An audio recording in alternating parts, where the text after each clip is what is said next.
Hi everyone, I am Prince. अध्याय 4 क्या बताती हैं हमें किताबें और कब्रें। यह अध्याय हमें वेदों के बारे में बताता है, जो प्राचीन भारत के सबसे महत्वपूर्ण साहित्यिक स्रोत हैं। इसमें विशेष रूप से ऋग्वेद के बारे में बताया गया है, जिसमें प्रार्थनाएं और देवताओं के बारे में जानकारी है।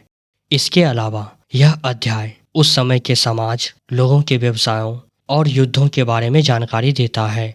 इसमें कब्रों या महापाषाण के अध्ययन के माध्यम से उस समय के सामाजिक जीवन और मृत्यु के बाद के रिवाजों को समझने पर भी ध्यान दिया गया है।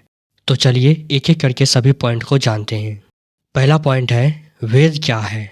वेद प्राचीन भारतीय साहित्य का सबसे पुराना संग्रह है। ये 4 हैं: ऋग्वेद, सामवेद, यजुर्वेद और अर्थवेद।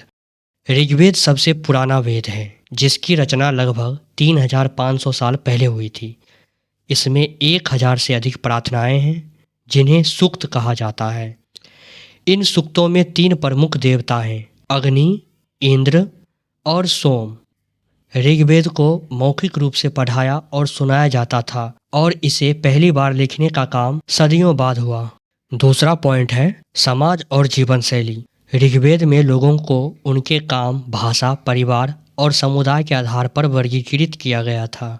2 मुख्य समूह थे: पुरोहित, जो धार्मिक अनुष्ठान और यज्ञ करते थे; राजा, ये वे लोग थे जो किसी बड़े शहर पर राज नहीं करते थे और ना ही उनकी कोई बड़ी सेना थी। वे अपने लोगों की रक्षा के लिए युद्ध लड़ते थे। लोगों को उनके काम के आधार पर भी वर्गीकृत किया गया था। विश्व आम लोग या जन समूह को कहते थे। दास या दासी, ये युद्ध में हारे हुए लोग थे जिन्हें गुलाम बनाया जाता था। उन्हें उनके मालिक की संपत्ति माना जाता था। तीसरा पॉइंट है, महापाषाण।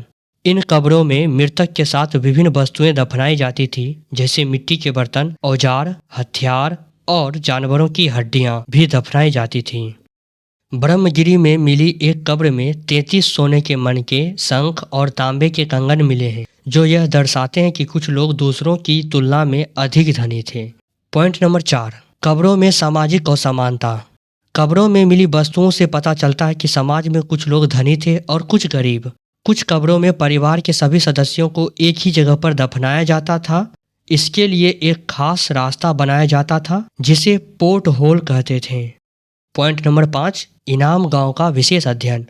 यह भीमा नदी की सहायक नदी घोर के किनारे एक जगह है। यहाँ पुरातत्वविदों को 3600 से 2700 साल पहले तक के लोगों की बस्तियों के सबूत मिले हैं। यहाँ के लोग बाजरा, जौ, दालें, चावल, तिल और मटर जैसी फसलें उगाते थे। कुछ कब्रों में मृतकों को घर के अंदर दफनाया गया था, जो संभवतः एक विशेष सम्मान था। बस इतना ही है इस अध्याय में। यह अध्याय भी खत्म।